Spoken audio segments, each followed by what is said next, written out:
One. Hello, everybody. This is Dr. Dan Cardellichio. I want to welcome you to another segment of Destination Health Podcast, Finding Function in a Dysfunctional World. I'm very excited. I have a really good friend of mine on today, and we're going to have a great conversation. We're going to talk about anxiety, talk about chiropractic neurology. Want to welcome to the program today, Dr. Michael Gruttadauria.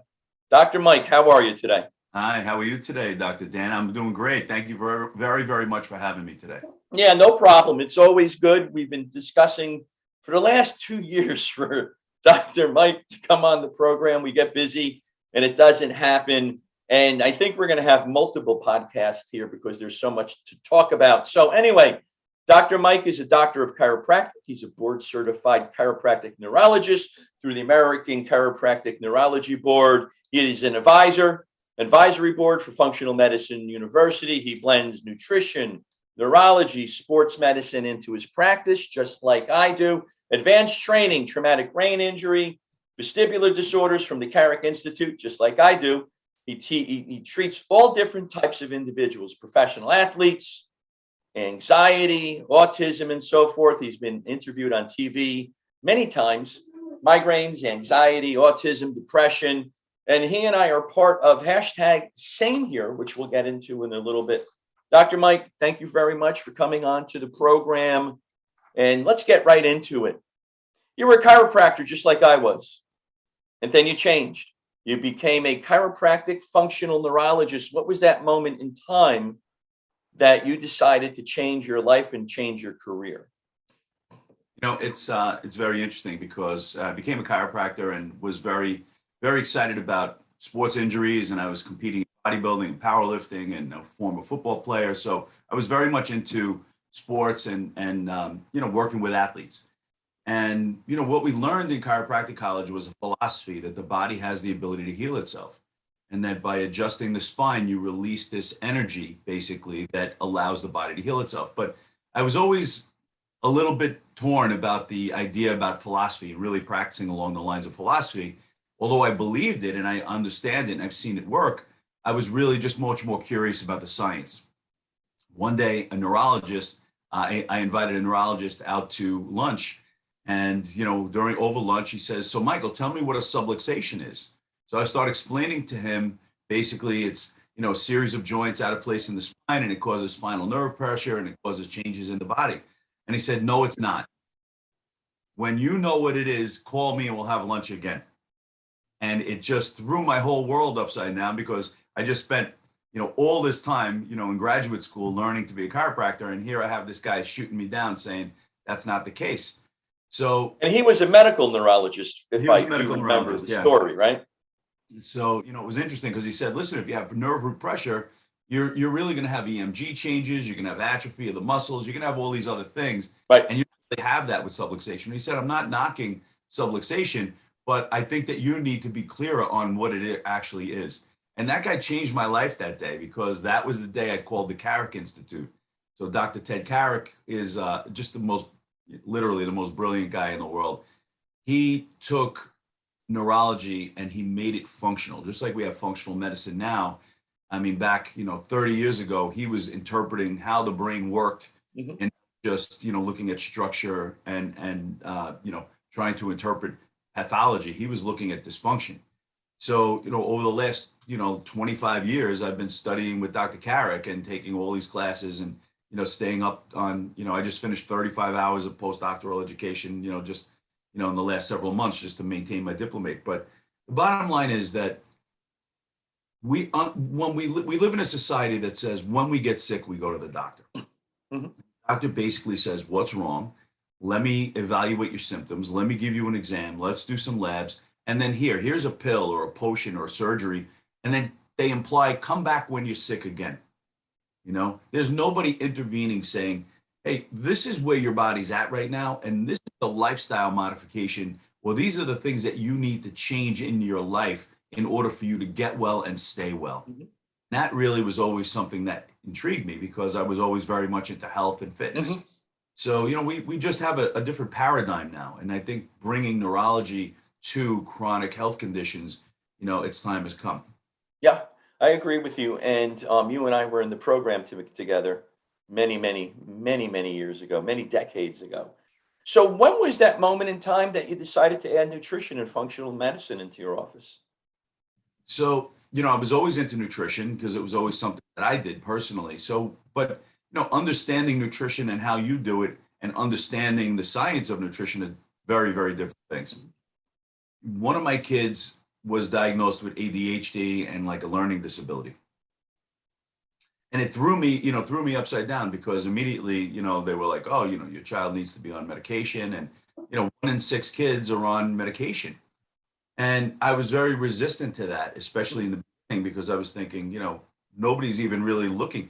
You get diagnosed with ADHD based off a questionnaire, so they give you this Connor sheet, the parents fill it out, does your child have this? Does your child have that? And yeah, of course, I'm bringing you my kid because he's hyperactive, he's inattentive. The And then one thing, excuse me one second, teacher, Dr. Mike. The one thing that I've always, questioned with that, because as you know, my son has ADHD also. And one of the interesting things is that we're filling out the form, my wife and I, but yet we have different perceptions too on multiple questions. right. I thought, no, not here, and yes, with this, and she's like, oh, no, no, no, it's just the opposite. So it's not very objective at times. It's a rather subjective situation. So It I don't know if really you had is. that experience, so Well, it's very subjective. And then the teacher gets, one of these evaluations, and then the doctor looks at these evaluations, takes a 5-minute peek at your kid spinning around in circles, running around in the room, and goes, yeah, that kid has ADHD. Here's a prescription. Mhm. So it turns out that there is just a gigantic volume of research on child neurodevelopmental issues, whether it be ADD, ADHD, autistic spectrum disorders. All of these things have tremendous roots in abnormal biochemistry and neurology. But there's very little translational research. There's very little stuff that's actually making it into doctors' offices.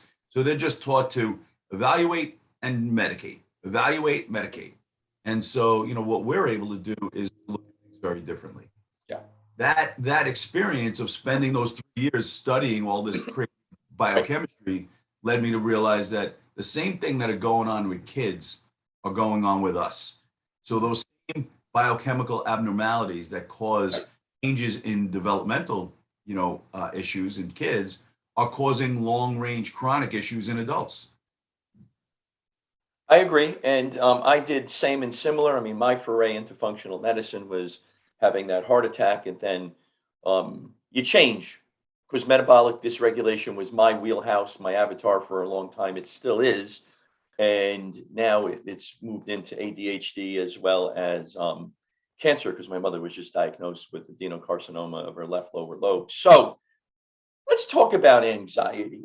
You and I are same and similar in our practices, and we're looking at anxiety. We're looking at some gut health issues with this. So let's talk about anxiety because, with recent events in the world and all of that, we don't even want to mention because everybody gets all whatever. But with the recent events around the world, anxiety and depression is more the norm today than it is before the world started to change a little bit. So tell me, how can we help patients? What is anxiety? What are your thoughts? The problem is that, again, because of our medical paradigm, somebody experiences these feelings, these Mhm. changes in mood, these changes in attention and focus and memory, and they go to a doctor, and the doctor has to give them a label Mhm. because that's just the way our system works. So you're stamped with this label called anxiety or depression. And then the feeling that you have as a patient is, I have this. Mhm. There's something wrong with me. I have this. But meanwhile, anxiety and depression are really symptoms. They're not diseases. I can't do an MRI on somebody and see anxiety. Mhm. There's no blood test for anxiety.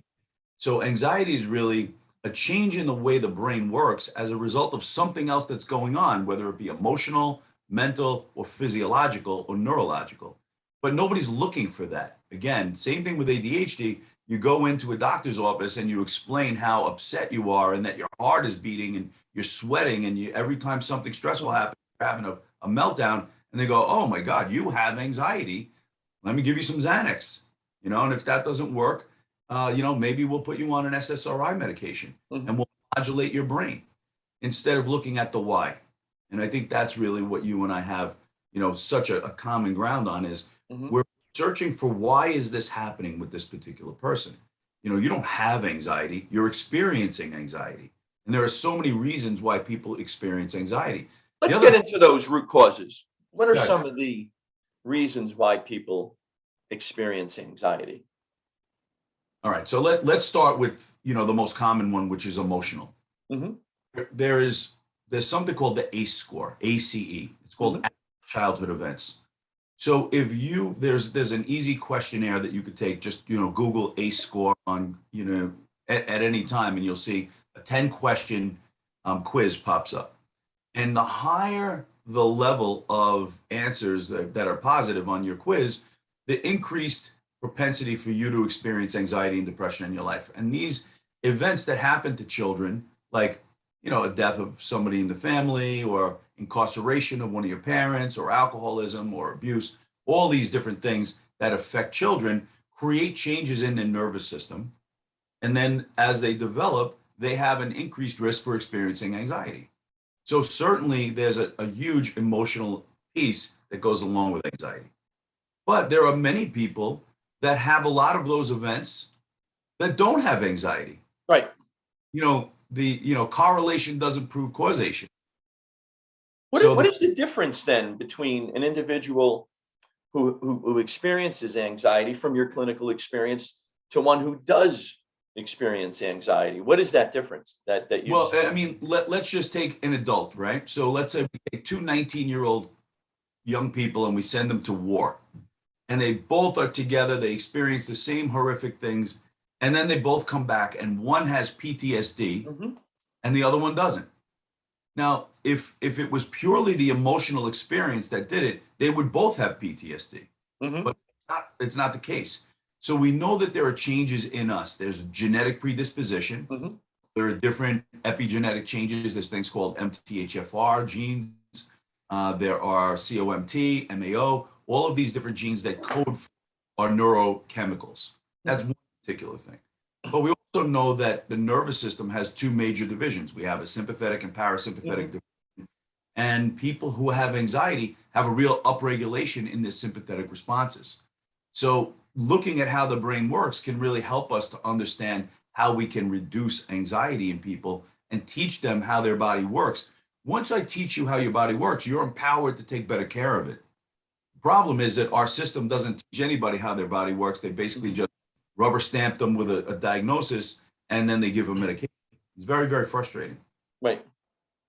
Because I know that a friend of mine, I'm going to give a shout out to Dr. Amy Apigian and Dr. Irene Pop. They look at biology of trauma, which is something where they're looking at generations where traumas can be passed down from generation to generation. And that's where you can look at a neurological or a genetic component to what's going on. Tell me about gut health and anxiety and depression. Is there a link there? Yeah, so that's a really giant field, and that's something that I'm really very, very involved with. Over the last 15 years, a project was done called the Human Microbiome Project. It used to be thought that all bacteria was bad. So when my oldest son was a kid, he had a lot of chronic strep infections, and after a while, my wife would just call the doctor's office, and they would just call in antibiotics over the phone. Antibiotics were handed out like candy because bacteria was considered bad. Well, unfortunately, for people who experienced that, we found out that that's not the case. They did this Human Microbiome Project, and they mapped all the bacteria that lives in and on us. And it turned out that we have trillions of bacteria that live inside of us normally, and they play a big role in how our body works. It's almost like another organ. It's called a microbiome. In fact, there are 10 times the number of bacterial cells in our body than there are human cells. So we're actually 1/10 human and 9/10 bacteria. So if we have this natural bacterial colony that lives inside of us, we call them probiotics. And then we take a bunch of antibiotics over the course of our childhood. And then we experience chronic stress. And then we have a poor diet. And then we're exposed to chemical toxins like glyphosate in food. After a while, it changes the dynamic of that gut bacteria, and you end up with something called dysbiosis or an abnormal gut flora. Or even if you can have translocation of movement of bacteria from the large intestine to the small intestine, we call that SIBO. Mhm. And all of these different changes in the dynamic of this gut bacteria has a profound impact on how we think and feel. And we know that there's a direct relationship between not only this microbiome, but the neurology of the gut. There are more nerve cells in the intestinal system than there are in the whole spinal cord. So there's a direct connection between gut and brain. And unless we look at that and examine that in people that have mood disorders, and I hate to call them disorders because it's not a sickness, but we just refer to it as that. If we don't look at those things and really evaluate those metrics, then people are stuck feeling like they have anxiety or they have depression, and they're doomed to have to take medication for the rest of their life. And that's really a gigantic problem in our society. So I deal with this in my office, as you know, a lot. And there are different, blood tests that we can run in order to find out if there's this gut dysbiosis, this intestinal permeability. And I find it very fascinating on how we can do this and what we can do to treat this intestinal permeability. What's a protocol that you use to treat this gut dysbiosis in your office? So the first thing we do is quantify it. Only about 50% of people that have gut issues have symptoms. Right. So usually when, a patient walks in and they'll say, I talk to them about, their gastrointestinal function and so on. And they say, I have no issues. I move my bowels every day. I never have stomach pain. Everything's fine. Mhm. So, because we usually equate problems with symptoms. Mhm. Only 50% of those people actually have symptoms. Now we do an advanced stool profile. Mhm. And there are many of them out there. I happen to use one called the GI map. Mhm. And we get a stool test that looks at all of the different things that are going on in the gut. So we look at healthy bacteria, unhealthy bacteria, yeast, digestive markers. Mhm. We look at, bacterial overgrowth. And, what we want to know is, give me the lay of the land here. What is going on? Do we have balance in the gut or do we have imbalance? Mhm. And if we see imbalance, if we see low levels of healthy bacteria and very high levels of bacteria that shouldn't be there, Right. that's called dysbiosis. And now what we need to do is get rid of that. But now the question really is, again, why is that there? So, it's not like we could just say, again, the knee-jerk reaction is, hey, take some antibiotics and get rid of all those bacteria. And Gets rid of unfortunately, all the bacteria, just not the right. But just not that's the done bad too. bacteria. Right, that's done too. So you go to a gastroenterologist and you say you have these complaints of, and they label it SIBO, small intestine bacterial overgrowth, and the treatment is antibiotics, Mhm. which may give you temporary relief, but it perpetuates the problem Right. because you're not really fixing the cause. Again, big part of this bacterial issue in the gut is the fact that the neurology of the gut is not working well. When you have an ongoing experience of chronic stress and you experience anxiety, you have a shift in the way the nervous system works. So we have this fight or flight mechanism, it's called a sympathetic response, and we have this rest and digest response, which is the parasympathetic. We're really supposed to be in parasympathetic like 98% of the time. We're only supposed to be in sympathetic 2% of the time. But if you were to ask 100 people on the street, how often do you feel tight and stressed? Right. They say, I live like that. I'm always like, especially living in 100% of the time, they're going to say. yeah. So, if you live in New York, even if you're not having any crazy, horrible things going on, it's a rat race. You wake up, you get the kids ready for school, you race to your office, you work all day, you come home, you choke down some food, you're trying to do homework, you're stressed out of your mind, you try to watch Game of Thrones for a couple of hours, and then you fall asleep and wake up and do it all again the next day. What is Game of Thrones? And it's just like you. I'm running around.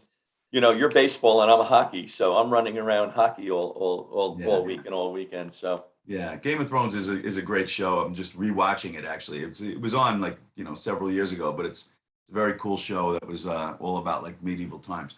But again, we live in these very stressful times, which keep our nervous system shifted toward sympathetic bias. And if that's how do you calm down the nervous system from a chiropractic neurology standpoint? I find this fascinating. Well, one of the things that we really need to think about is how do we breathe? How Mhm. do we sleep? What types of foods, are creating inflammation in our body? Because inflammation, That was my next question is yeah. diet. So, because So, breathing can but help calm down the nervous system. If you do something simple as box breathing, right? right. 4 in, 5 hold, and so forth and so on. That'll help bring that down. Diet. Let's talk about diet. Diet is so important.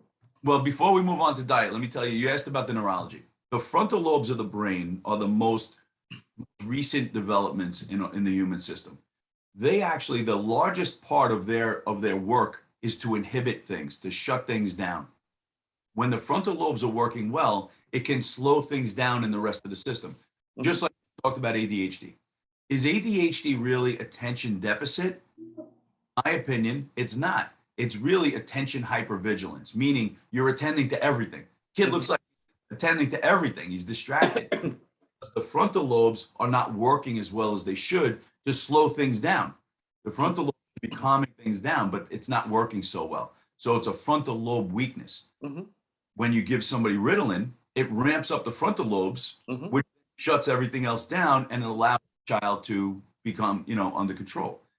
Now, we know that there's a feed forward mechanism, meaning that areas in the lower part of the brain drive the frontal lobes. Mhm.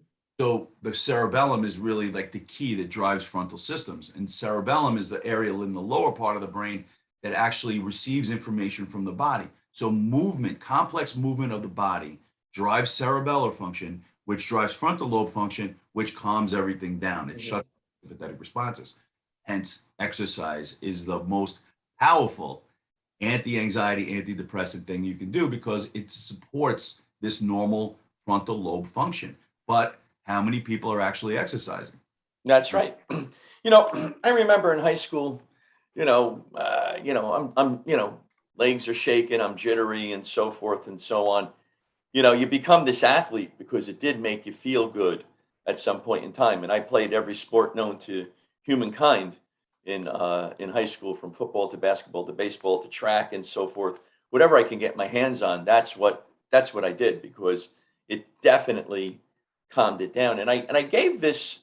It's interesting you said about exercise because to this day, yesterday my son didn't have any formalized practice on the ice or working out, and he has a test on Friday, math test. So, I said to him, you're going to take your 45 minutes out yesterday, and here's the workout that I want you to do. And we have an upper body workout that he did, saves his legs for practice tonight. And when I came home last night, he was in his room, he was studying his math, went till about 9:30, went to bed, and it really does help out significantly, especially if you have anxiety and depression as well as ADHD. And you know what else I found out, Dr. Mike?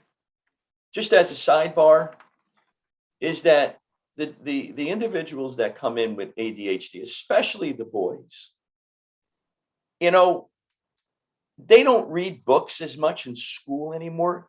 They listen. It's an audio, right? And what happens is that if you're listening to a book that perhaps may not be of interest to you, the subject matter, the topic, the boys are all over the place, Mhm. right? They're just running all over the place. They're standing up, they're doing whatever.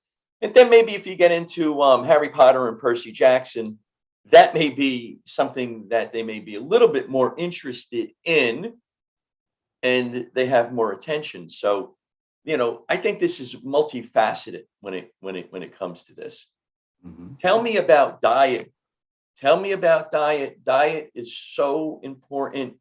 Kids today, processed foods, readily available, highly palatable, affordable, and they're just eating these processed foods that are ramping up the gut, the brain, gut brain axis.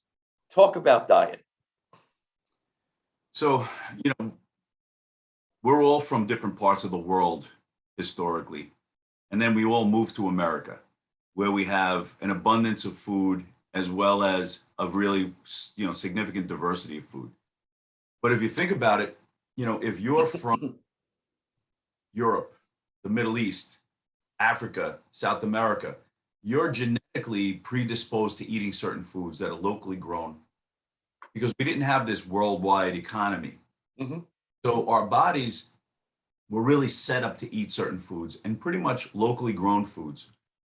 What we've done is we've really changed the dynamic and we're forcing our body to live in a very different environment than it was designed to live. For the last 10,000 years, we lived outside. Mm-hmm. We lived in a hut or a teepee or an igloo or, some kind of a lean-to or something. And we woke up when the sun came up and we were outside breathing fresh air, drinking fresh water, eating locally grown stuff, getting sunshine, walking around. And then when the sun went down, we had a fire and some candles. We didn't have overhead lights. We didn't have electricity. We didn't have, all these different. Didn't have Minecraft and Fortnite. Right. So, all of these things have slowly but surely changed our brain and our physiology, except it's happened in a very condensed period of time. 10,000 years of doing it this way, the last 100 years doing it this way. And what's happened is our body's having a very difficult time adapting to this new environment. So, when we eat foods, especially, cultural, foods that are, predisposing you to having a lot more carbs, for instance. Italians, they eat a lot of pasta.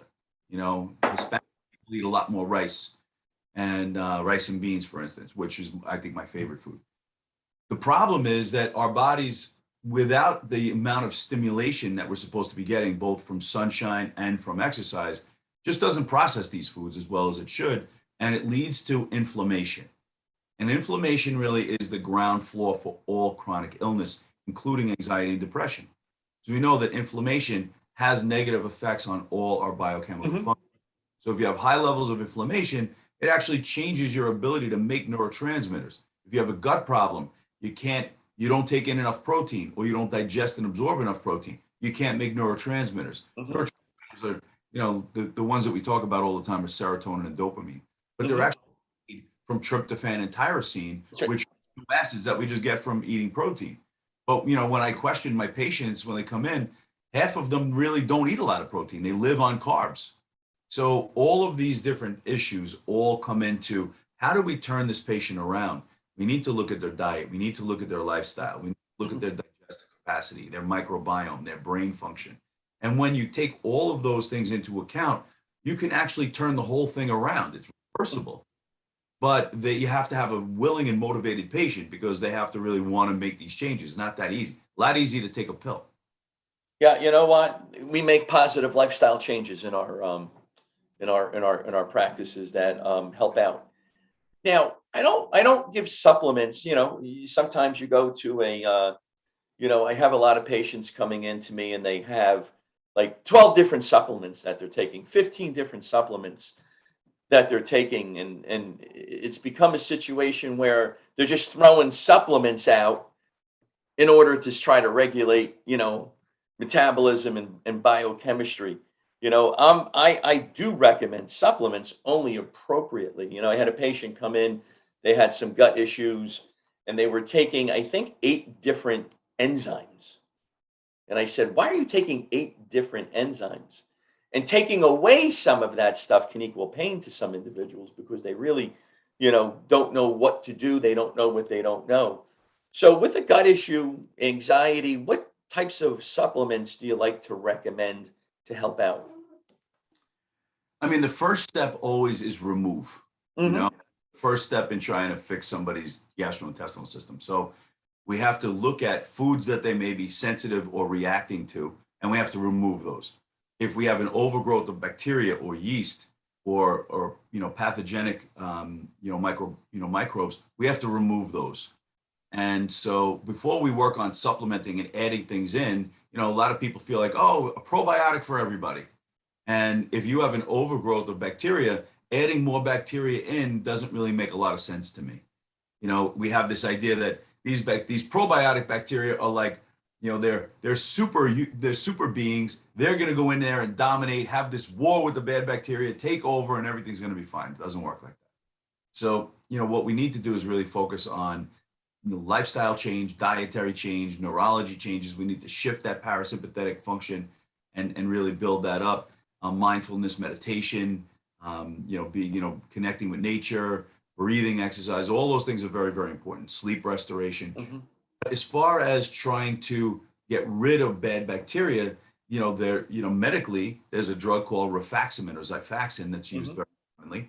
But, from a natural perspective, we can use other things like berberine or supplements that actually create an environment that's really not suited for these unhealthy bacteria. And what we see is that, we can actually create a shift. And then once we get rid of those bad guys, then we can replace and we can add back good bacteria like probiotics and Saccharomyces boulardii and, all these other things that, can be helpful to restoring the gut. Absolutely. It's very important because, you take that multi-pronged approach and it works out very, very well. Now, you got me involved in Same Here. Tell me about Same Here. What is the organization? What are we doing? How can we serve humankind with this? Oh my God, Same Here it's amazing. So the story of Same Here is about 4 years ago. This gentleman comes to see me with severe depression. He came with his dad, and it was really, really, really bad. He had been on 52 different medications. He had already done like TMS, which is cranial magnetic stimulation, and he was in the throes of a very, very dark depression. And he was told that ECT or electroconvulsive therapy was his last resort. And I felt powerless because, what we do with functional medicine and functional neurology is a process. It takes time. But he was really in really severe pain. And he actually went through with the electroconvulsive therapy, and I kept in touch with his dad, and I said, maybe what we could do is when you go through that, then maybe we can work together. But unfortunately, as things happen over the next couple of months, I lost touch with his dad. And then we just totally lost touch, and I never really knew what happened to him. About a year ago, I post something on my Facebook page about depression and, all of these things that we're talking about, gut health and neurology and so on. And this person, Eric, likes the post. Little did I know that he friended me on Facebook, over the last couple of years, but we never really spoke again. And then he tags this other gentleman into the post, and that happens all the time. I post a lot of stuff on health, and people say, oh, you should read this, or they tag somebody. Well, anyway, this guy's name is Andrew Pleener, and then he messages me and he says, hey, my name's Andrew Pleener. I'm an integrative psychiatrist in Florida. I really would like to talk to you about what you posted on depression. And Andrew calls me, and we have this conversation around the idea of how functional neurology and functional medicine fits into the treatment of people that are struggling with mental health issues.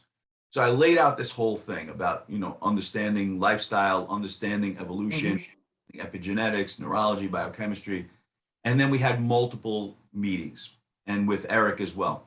And it turns out that Eric created a not-for-profit because what he realized was after he did the ECT, he got off all medications and really suffered for a long time. But with the help of an integrative psychiatrist and an integrative psychologist, started doing breathing exercises, and I don't want to take away from his story because listening to him tell the story is magic. But anyway, we're gonna have him on the podcast, the three of us, and we're going to discuss. I think we're going to do that in the next week. Yeah. So he writes his whole story and his whole experience on his LinkedIn page. Now, what I didn't tell you was that Eric was a very, very high-level executive in the sports industry. So he knew millions of people. Right. And he had his whole story on LinkedIn, and he gets this overwhelming response from people around the world, including celebrities and sports people, and just an incredible number of people reach out to him and say, the same thing happened to me. The same thing happened to my aunt, my sister, my mother, my brother. Right. He just realized how unbelievably prevalent challenges to our mental health was. Now, Eric was this extremely, unbelievably brilliant, high-functioning guy, and then just had this really insane bout of depression. Like it just took him one day. And so the understanding that mental health issues affect 1 in 5 people is just wrong. And what he realized was that this affects all of us. It's really 5 in 5. It's not just about, the person who's being affected. If your son or aunt or your mother experience anxiety and depression, it impacts you too. Or, you go through stressful times, you're impacted by this. So we're all in this together. The problem is that there's a really terrible stigma that goes along with having mental health challenges. People don't want to, Yes. they feel like it's a weakness, or they feel like it opens them up to criticism or scrutiny. But meanwhile, it's exactly the same thing as having diabetes. People are not ashamed to tell you, oh, I have this problem, I have that problem, as long as it's physical. They don't want to talk about the mental. So anyway, Same Here created an alliance of the top psychologists and psychiatrists in the country, and now internationally. They call it the Psych Alliance. And they're going into schools and organizations and to try to spread the word that it's okay to talk about this. It's okay to talk about how you feel. Our thoughts and our feelings are our own, and we're entitled to those things. But when we don't understand them, it's critical that we figure it out. They asked me to create what we call the Functional Medicine Alliance, which is a series of doctors that look at things that we're discussing today and how that impacts mental health. So it's not just about talk therapy and medication. That's what Same Here is trying to get away from. That, hey, this isn't just a knee-jerk reaction and let's treat symptoms. Let's get at the root causes. Now we've created this Functional Docs Alliance, which is functional medicine, functional neurology, and doctors of all disciplines. So MD, DO, ND, DC, nurse practitioners, Everybody. who all have, this unified understanding that how we live and how our body functions dramatically impacts how we think and feel. And so now we have this really amazing organization called Same Here Global, and it's growing. And right now he just sent me a link that the New York Mets are having a mental health awareness night, and Same Here is the organization that is actually Selected. presented. So, it's really incredible, the work that's being done and the people that are involved. And, I'm really very blessed to have been asked to be involved with this. And that's why I was so happy to bring you into it, because I know you're so passionate about this. Right. I just feel I like, appreciate that. Right. we need to change the narrative that mental health challenges are very, very common, and it's okay for people to talk about these things. Right. Everybody has mental health challenges, right? Like you said, there are those that can deal a little bit better. You use the example, if you got drafted, one person may, one person may not have PTSD, and it's okay. As a friend of mine who says, and I got to give her, kudos also, Dr. Rowe, she's in Connecticut. It's going to be okay, because once you start getting treatment, you realize that it's going to be okay. And to do what we do in this realm, it's a game changer, in my opinion, and it's very powerful. And to help out individuals doing this, that have these different types of conditions, it's good, and I'm very excited about the Same Here. Now, you know what? I grew up as a Mets fan, Dr. Mike. We've been a little off. I mean, I remember, Tom Seaver and Jerry Kuzman and, Man, you you're know, old. Ed Kranepool and Tommy Agee and come on, Cleon Jones and, Jerry Grody. That was my foray into the Mets. And then, of course, Darryl Strawberry and, Keith Hernandez and, Ron Darling and all of those individuals where they won the World Series then. Hopefully this year, Dr. Mike, the Mets will do a little something, something, as we always say, and Yeah. hopefully they'll make a little noise. I think we turned the corner. We got a new owner who's actually, he's willing to spend the money to actually bring in the players that we need. So it's very exciting. And we got a really good manager this year. So, I'm very hopeful that we're going to have a great season. Yes, we do have a very good manager. I grew up in North Jersey. In North Jersey, everybody was a Yankee fan, right? Everybody, Joe DiMaggio, this is a story for another time. Anyway, my father was a Met fan. I became a Met fan. I mean, Tom Seaver, how could you not go? I used to love to go to Shea, the old Shea, back in those days. It was a lot of fun. A couple of hot dogs and, a can of Coke or whatever that was. And, well, we didn't know any better when it comes to the diet. So anyway, it was very exciting. So I'm very excited to be part of Same Here, and it's something that I think that we're going to be able to help out a lot of individuals. Let's talk a little bit about migraines, because I know that you do a lot of migraines, a lot more than I do. Tell me about migraines, functional neurology, functional medicine with migraines. I know this is another wheelhouse of yours.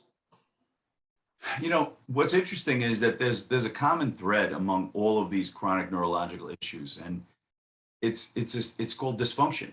Again, migraine is a symptom, but we never think about it as a symptom. We think about it as a disorder, a disease, because you go to the doctor and you get this label that you have migraines, and then you start taking medication for the migraines. Mhm. And so we see people that have, migraine headaches that can be disabling. Some people come in and they come from far and wide to come to the office, and they have chronic migraines, which means like 15 or more days of the month they're down, meaning Mhm. they can't work, they can't function, they have to stay in a dark room, they have light sensitivity, sound sensitivity. Basically, migraine is a brain attack. Your brain is not functioning properly. And for the longest time, it was really thought to be a vascular problem, but it's really a neurovascular problem. And now it's actually being looked at as a purely neurological problem that Mhm. affects the vascular system. And again, we have to look for underlying causes, and there's so many potential problems that lead to this.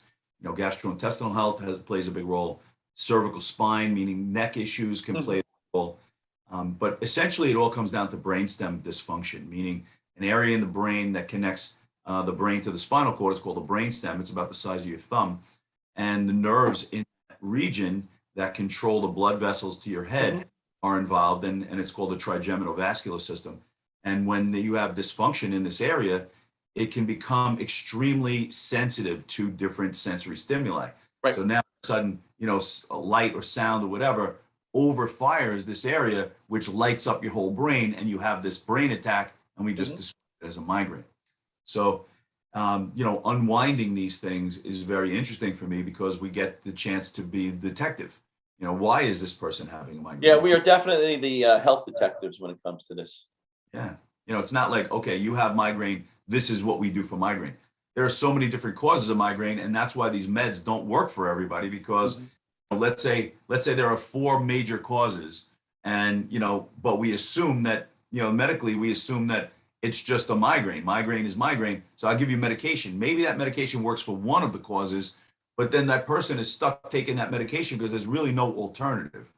And then, the medications have evolved. I mean, I have patients that come in and they're on 3 or 4 different meds, and they're taking Topamax, they're taking anti-seizure medication, and they take it as a preventative. I have one guy that was giving himself 3 shots in his leg every day of triptan medications because he had cluster headaches, and he still had the headaches.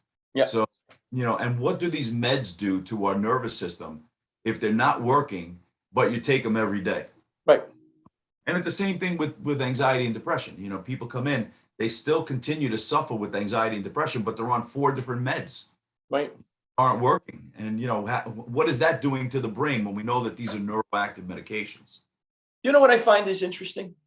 And we're almost done with our time. But what I find is interesting is that they do come in, whether they're taking supplements or medications, and they have a lot. And they always say to a patient, "Yet you're here." You still have something. You still have this dysfunction going on, and it's important. And I'm bringing this up for seeing Dr. Mike or myself. What you need to do is when you come to see us is have a bit of an open mind, listen to what we've been, listen, take our recommendations. We've been doing this probably combined, geez, maybe 60 something years to both of us, right? We've been around a long time, although I think I'm older than you. So I know I'm older than you. So, have that open mind, take our recommendations. We want to, we're here to help, we're here to serve. Dr. Mike, this has been a great conversation. I'd like to get Eric on in the next week, and then after that, get Andrew on in the Yeah. next week, and let's discuss more about same here. I think that's a great idea. Where can individuals find you? The name of my practice is The Optimum You, and you can check me out at www.theoptimumu, the letter U.com. And I'm in Long Island, and I see people locally in person, but I actually have a very kind of big Zoom practice. And as the world has shrunken, to the point where we're able to communicate, at any given time in any part of the planet. People reach out because they're looking for this kind of work. They're looking for answers and Mhm. frustrated. And I can empathize with that because Sure. when you have an issue that you're struggling with and you get the same advice over and over and you continue to try, a merry-go-round of medications and you don't get any results, it's maddening. Well, it's that old definition of insanity, doing the same thing over and over again, and hopefully that you'll get a different, desired result, which doesn't happen all the time. So the Optimum Mu, Dr. Michael Gruttadauria, we recommend him. I know him personally. Okay, we've been through some thick and thin together. We've had some good times and so forth and so on. So it's all good. Dr. Mike, want to thank you for being here today. I look forward to a conversation in about a week with Eric and Dr. Pleener, individually or together. I think that would be an interesting conversation. So I want to thank you very much. It's always Thank great you so seeing much. you. And want to Thank thank you very much. everybody. Want to thank everybody listening today. I'm Dr. Dan. Live your best life. Until the next time, take care.